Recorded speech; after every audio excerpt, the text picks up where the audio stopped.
ನಮಸ್ಕಾರ ಕರ್ನಾಟಕ ಮಂದಿ. ಯಾರಾದ್ರೂ ಬ್ರೆಜಾ ರೇಟಲ್ಲಿ, ಬಲೆನೋ ರೇಟಲ್ಲಿ, ಗ್ಲಾನ್ಸಾ ರೇಟಲ್ಲಿ ಕ್ರೇಟಾ ಹುಡುಕ್ತಾ ಇದ್ರೆ ಅಂತಂದ್ರೆ ನೋಡ್ರಿ 1.6 ಕೊಡ್ತೇನೆ ನಿಮಗೆ. 2017 ಮಾಡಲು second owner vehicle, 1.6 SX optional vehicle. So fully loaded vehicle ಬರೀ 7,75,000 ಬಗ್ಗೆ ಕೊಡ್ತೇನೆ ನಿಮಗೆ. ಬನ್ನಿ ಒಬ್ಳಿಗೆ. ಸೊ ಗಾಡಿ ಕಂಡೀಷನ್ ನೋಡಿದ್ರೆ ಬನ್ನಿ ತೋರ್ಸೋಣಂತ. ಸೊ ನೋಡಬಹುದು ನೀವು ಗಾಡಿ ಕಂಡೀಷನ್. ಸೊ ನೋಡಿ ಹೆಡ್ಲೈಟ್ ಕಂಡೀಷನ್ ಕೂಡ ನೋಡಬಹುದು, ಪೋಕ್ಲೈಮ್ ಕಂಡೀಷನ್ ಕೂಡ ನೋಡಬಹುದು. ನೋಡಿ ಪ್ಯೂರ್ ಕರ್ನಾಟಕ ರಿಜಿಸ್ಟ್ರೇಷನ್ ಇದೆ, HSRP ನಂಬರ್ ಪ್ಲೇಟ್ ಸಮೇತ ಇದೆ. ಸೊ ಅದರಲ್ಲಿ ಇದು ಹೆಡ್ಲೈಟ್ ಕೂಡ ನೋಡಬಹುದು, ಸ್ಕ್ರಾಚ್ಲೆಸ್ ಇದೆ. ಸೊ 4 ಫ್ರೆಶ್ ಟೈರ್ ಆಗಿದೆ ನೋಡಬಹುದು ನೀವು. ಟೈರ್ ಕಂಡೀಷನ್ ಕೂಡ ನೋಡಬಹುದು, ಮ್ಯಾಗ್ವಿಲ್ ಕಂಡೀಷನ್ ನೋಡಬಹುದು. ಸೊ ಆಟೋಮೆಟಿಕ್ ಮಿರರ್ ಫೋಲ್ಡಿಂಗ್ ಬರುತ್ತೆ. ಸೊ ನೋಡಬಹುದು ನೀವು. ಒಳಗೆ ಇಂಟೀರಿಯರ್ ಕೂಡ ಕಂಡೀಷನ್ ತೋರಿಸ್ಕೊಡ್ತೇನೆ ನಿಮಗೆ. So 6 year bag fully loaded vehicle ಬರುತ್ತೆ. ಸೊ ನೋಡಬಹುದು ನೀವು. So manual transformation diesel vehicle. So ಅದರಲ್ಲಿ ನೋಡಿ ಇಲ್ಲೇನು ಏರ್ ಬ್ಯಾಗ್ ಬರುತ್ತೆ, ಸೀಟಲ್ಲಿ ಏರ್ ಬ್ಯಾಗ್ ಬರುತ್ತೆ.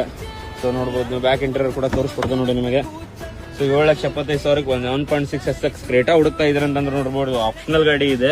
So fully top and vehicle. So ನೋಡಿ ಟೈಲ್ ಲ್ಯಾಂಪ್ ಕೂಡ ಸ್ಕ್ರಾಚರ್ಸ್ ಇದೆ. ಸೊ